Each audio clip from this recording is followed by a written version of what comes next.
वारे बैराज मां निकिरंदड़ नसीर शाख समेत मड़नी शाखुनि में पानी जी एतरादू खोट, फसल सुकण लगा।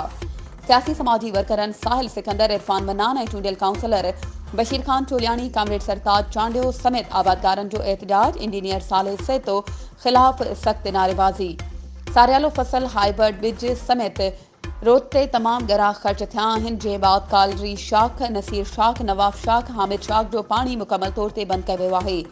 जंहिं करे फसल सुकी रहिया आहिनि। हुननि चयो त आपशी अमलदारनि जी कोताही सबबि आबादकारनि जा करोड़े रुपयनि ॿुॾण जो अंदेशो आहे। जंहिं करे नाअहल अमलदारनि ख़िलाफ़ नोटिस वठी तुर्त पाणी ॾेई आबादकारनि खे ॻरे नुक़सान खां बचायो वञे। वधीक ख़बरुनि ऐं अपडेट्स जे लाइ असांजे चैनल खे सब्सक्राइब कयो ऐं हा, बेल आइकन खे प्रेस करणु न विसारिजो त जीअं असांजी हर नई अचण वारी वीडियो तव्हां ताईं पहुची सघे।